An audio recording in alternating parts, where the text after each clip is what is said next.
thank you so very much, and thank you to the Indian delegation for coming. And when Goldie first got started, both Piyush and I were writing notes and said, let's hear from the businesses first. And I think that was sort of a very, very good idea, Piyush. It was yours. Well, let me actually start with formalities. It's great, Goldie, that you have put this together, and Fiki, both of you. We talked at length. The minister and I talked at length about how important it is to speak to the business community, have the business community speak to us. It's terrific to have both our high commissioners here from India as well as from Canada. High Commissioner, Your Excellency, you didn't have to travel very far, but the Canadian High Commissioner did have to kind of travel very far to come home. And the Minister and I got to work pretty early yesterday morning. And as these things go, when I welcome my wonderful friend and colleague in Piyush, we almost always get a lot done while we spend our time together. So yesterday was no different.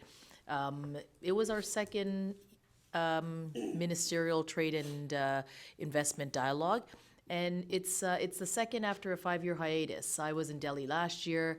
Piyush is here this year. And as ministers, you have a whole range of issues that we work on. And I think the reason it's so important to have these dialogues and that they are sort of, a regularity is that businesses can count on us to doing this regularly. We spend the time to think about the new things that we could do together, but we also spend the time to work through issues that the system may not necessarily have been able to work through. But it takes the minister and I, with our officials, to just try to sort through the issues. So yesterday was that. We also spent a number of hours working on the Progress Trade Agreement. We launched it last year. The reason we called it early progress was because we thought we would try something practical and practical, something that would be useful to businesses on both sides, and I'm glad we started with the business community, because if I look at and if I think about the work that is ahead of us, I hear it in so much on both sides. In fact, it was one of my very early conversations, Kevin, I think it was with you or with one of your colleagues. The reason we sort of came up with an early progress trade agreement was I remember the story of Sun Life, and they said, listen, about 20, 30 years ago, when they were pursuing the relationship in India, they and their competitor from Canada went over and said, look, I'm going to, we want to set up shop. We want to, pursue this growth. One of your competitors said, we want to go all in. The terms weren't exactly right.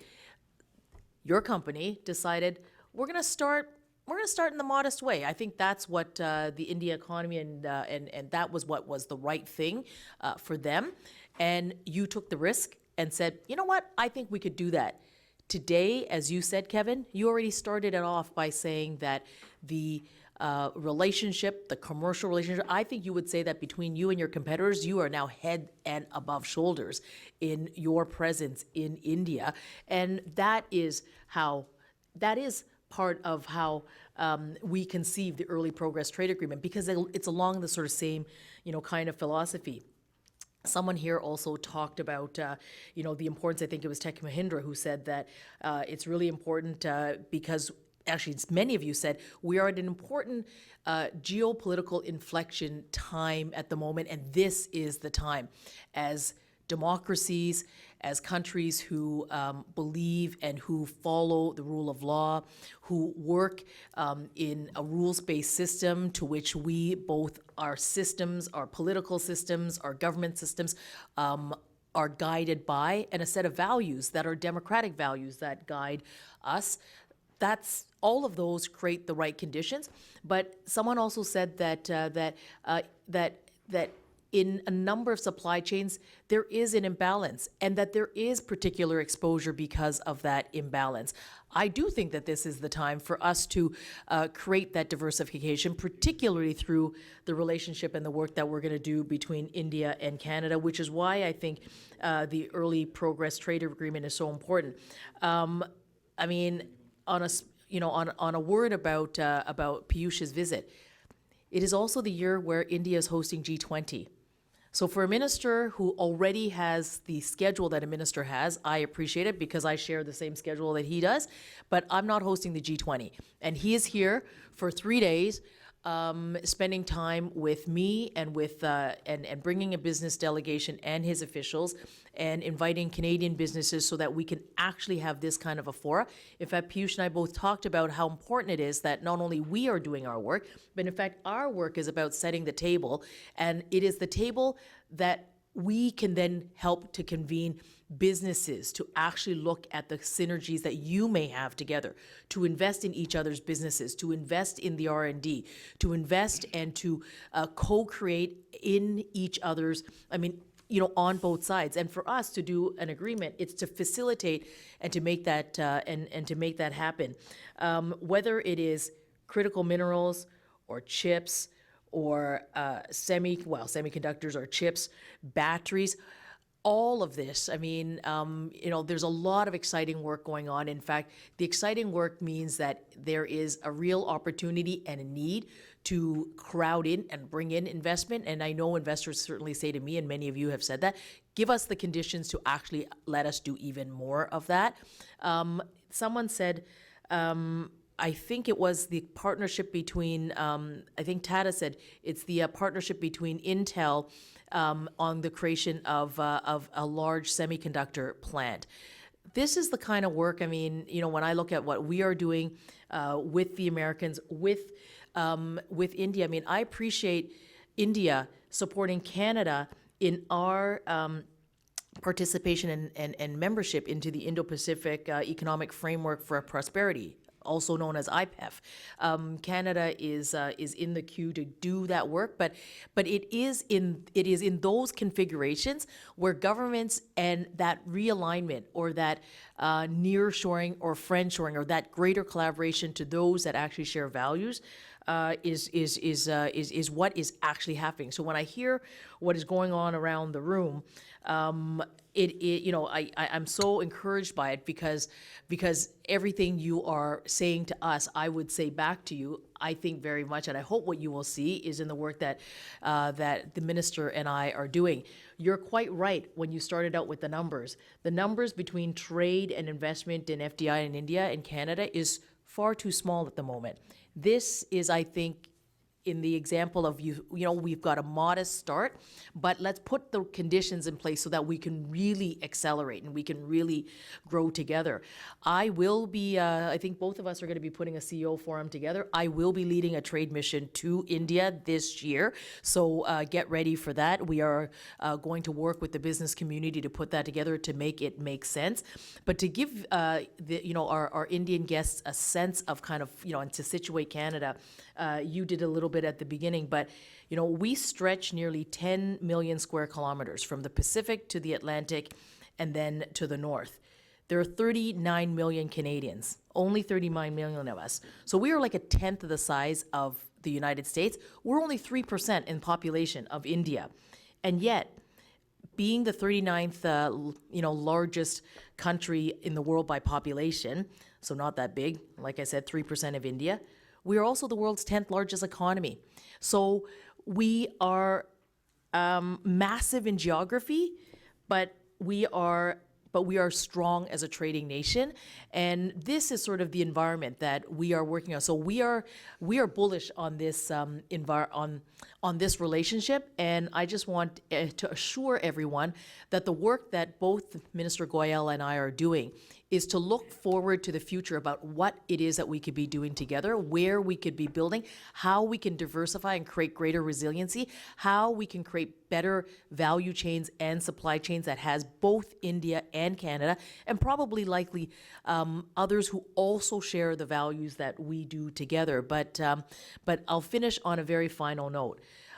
It has been a joy, and it always is, when I get a chance to work with Piyush. We've been doing it at multilateral forums, whether it's at the WTO, where, oh my gosh, we just spend days there, and we didn't even sleep. They didn't even let us sleep. I'm not even kidding, those negotiations. To the work that we do at G20, we are both Commonwealth country partners as well. But ultimately, Canada and India were friends. And he and I are friends. And I think that building of the relationship between the two governments is only part of the equation. The rest of the equation is you. And I hope that what he and I will do is to hold up to our responsibility in terms of convening the right for us to allow investors and businesses and trade and to put rules in place that actually become enablers more than anything. So there's my two bit. She's a tough act. She's a tough act to follow, Mister. So over to you. Well, a leader is the one who knows the way, who goes the way, and who shows the way. That's what we have over here.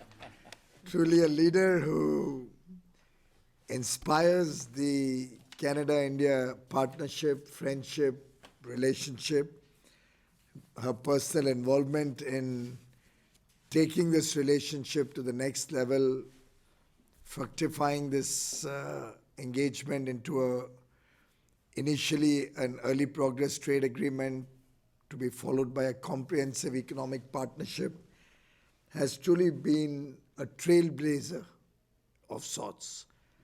And I have no doubt that under her leadership, with the support of businesses on both sides, with the hard work that our teams are putting in to put together the pieces, and believe me, it's not easy. You literally have to crystal gaze 20, 40, 50 years ahead. You got to analyze every possible pro and con and mishap that may come along the way. And both our teams are doing a wonderful job. They have to protect their interests, but they also have to take the big picture view. And I think yesterday was a day where, under her leadership and with both teams participating, we were able to, I believe, guide the teams to look at the big picture, not the commas and full stops as much as focus on big outcomes, be a little bold in the engagement. And while obviously a lot still needs to be done, I believe yesterday was a red letter day in terms of this partnership. And we were able to really navigate this effort onto the highway. And the teams are now going to be working together to see that we can board the plane and fly. So the days ahead are going to be very crucial for this partnership. And clearly, we are two economies which complement each other. There's not much of conflict. There'll certainly be some competition, but no conflict in our economic interests. Canada is focused more on the huge natural resources that you have. You have a huge focus on investments, and of course, certain areas of interest on the manufacturing side, but more on the services side. And every country will always have certain specific strengths. So for us, the investable surplus may be our management pool, our talent, our skills back home in India, given the large size of the country, population, young demography, as well as the fact that probably we produce the highest number of STEM graduates today anywhere in the world. For you in Canada, given the small size of the population, though the large landmass, end of the day, growth will come from significant pools of capital that you have accumulated over the years.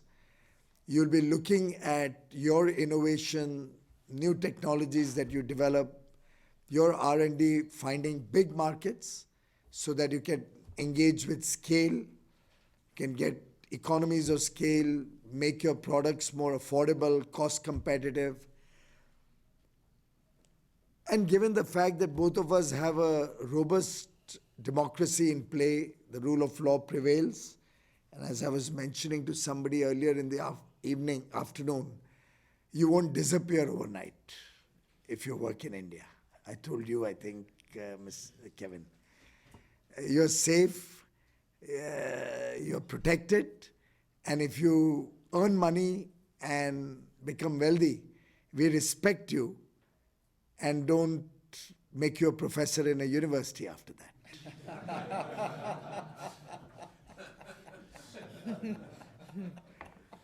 No offense meant to anybody who still continues to believe in that geography. But clearly, somebody said this is going to be India's decade. There are different theories about it. I personally see this century being an important one for India. We have another 77 years to go. We believe that for the next, by all calculations, the next 30 or 40 years, we will probably have the world's youngest population. So large part of our population would be in the working age.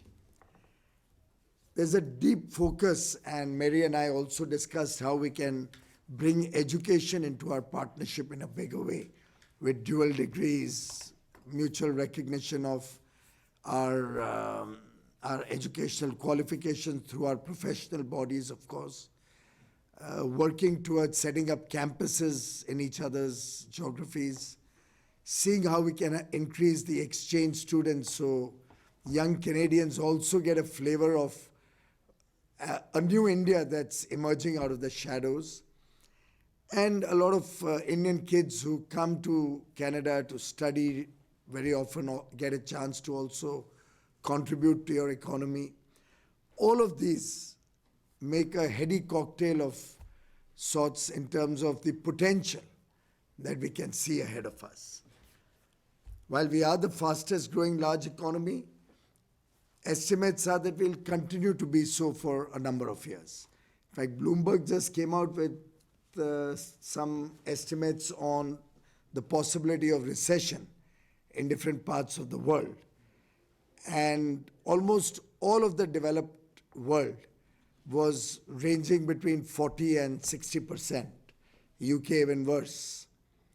Whereas India was the one country of significant size. And maybe I can say it doesn't have oil.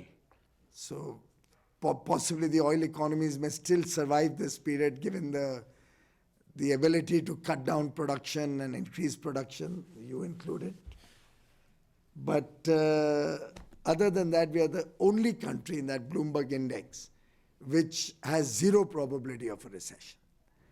And companies who have invested in India or working in India recognize that our macroeconomic fundamentals today are the best that we have seen ever in our history.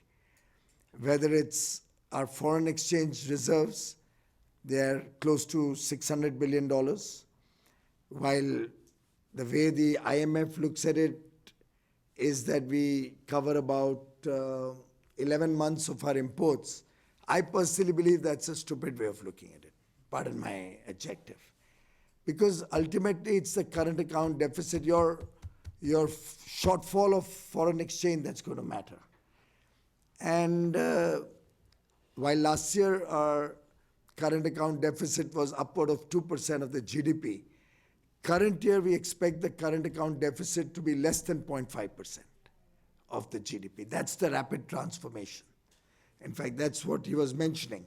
We were $500 billion of exports of goods and services for almost a decade until 2021. At times 475, at times 530 was the highest we went in 10 years. And the last 2 years we've grown from 500 to 775. That's been the rapid transformation.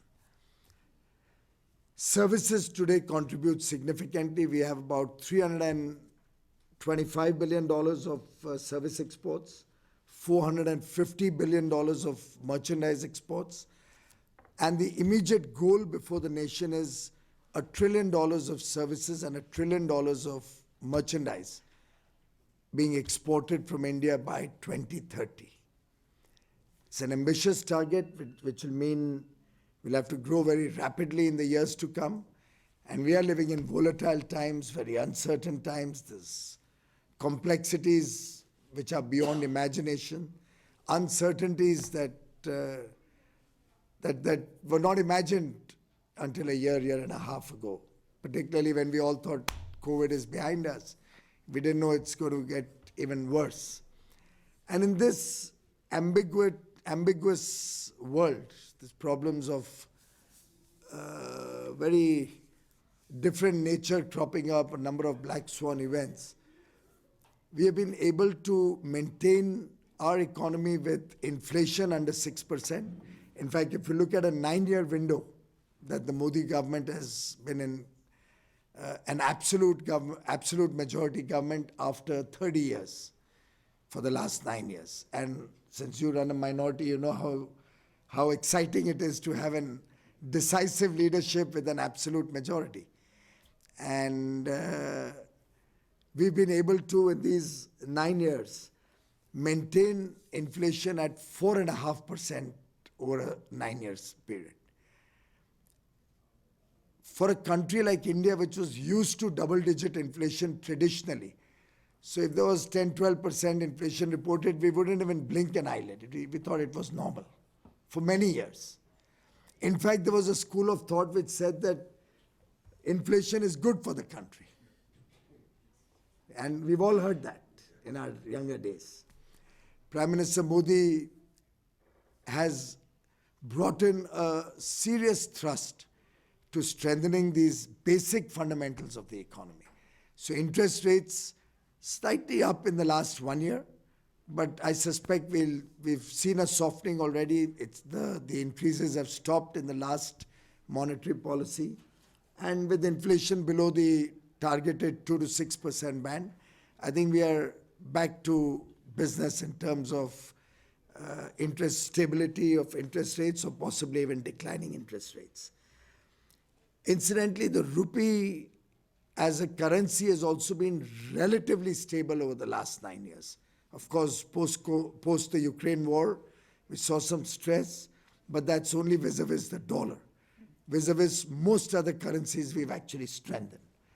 And I, for one, believe we could even go stronger and should go stronger, but for a school of thought that believes that it's good for exports to have a weaker currency, I, for one, don't believe in that at all. We know that too. I'm totally against that philosophy. And I believe a strong rupee is going to do our exporters also good, our economy also good, and our countrymen also good.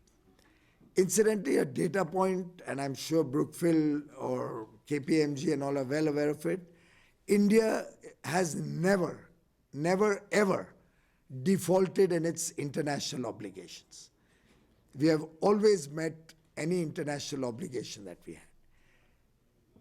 Our debt to GDP ratio is relatively amongst the lowest in the developing world, and certainly far, far lower than the US or Japan and all of these big countries or rich countries.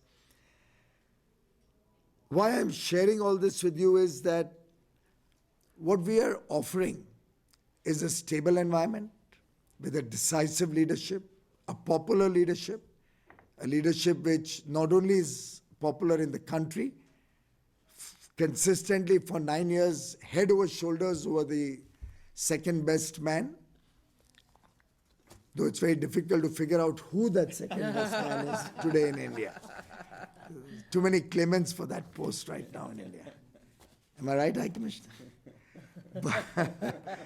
But even internationally, recognized as a leader who is contributing significantly to face the challenges of the world, is committed to making the world a safer place to live in, a better place to live in.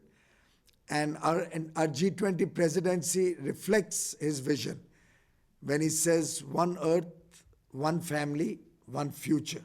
And I remember when we were finalizing the theme, we were struggling with various thoughts and ideas, but he brought out that India was always traditionally known to consider the world as one family. In Sanskrit, we call it Vasudhaiva Kutumbakam. It's a phrase that was coined some 5,000 years ago, maybe, I don't know. The world is one family.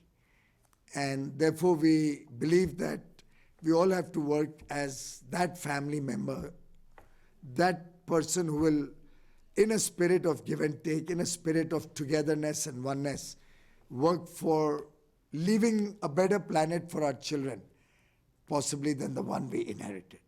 So sustainable growth, inclusive growth, getting the benefits of sustainable development goals to our people faster than 2030, not waiting for the deadlines, ensuring that 1.4 billion people get a better quality of life, ease of living, their basic needs are all taken care of, has been the prime focus of this government over the last 9 years. So today, connectivity across the country and infrastructure of roads, railways, airports, ports, inland waterways, digital connectivity, electricity in every home, water through the tap. 110 million families have received it in the last 3 years. Many had it before that, and by 2025, every home in India will have water from a tap, which used to be a luxury. Almost 35 million families getting a free home so that nobody is deprived of a good shelter, with a good toilet, with all the basic amenities. And I think that's the reason why we today have a large number of young boys and girls aspiring for a better quality of life. And it is that journey to meet their aspirations where I'd like to invite Canadian business persons to participate in this journey, to help us grow as an economy, but grow in a manner to reach prosperity to the last man at the bottom of the pyramid. Also, help your economy together with India, with jobs, with growth opportunities for your companies, your people. And towards that, we offer you our trust. We offer you our commitment that we will live by the high standards that the world today expects. And I don't mean standards only in goods and services. That's a given.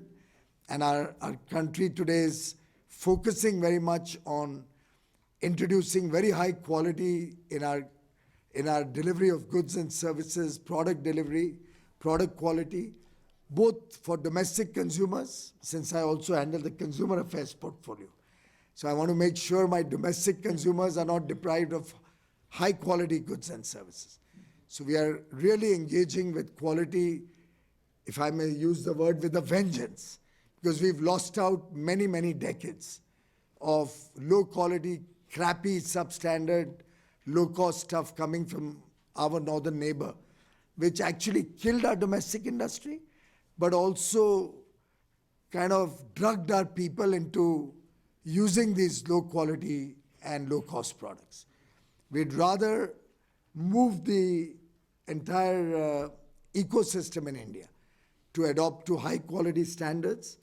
And that's where I think we would like to invite Canadian business persons to work with us to strengthen our investments, our trade growth, our tourism growth, our partnerships for greater innovation, research, and development, empower people of Canada and India to dream and dream big.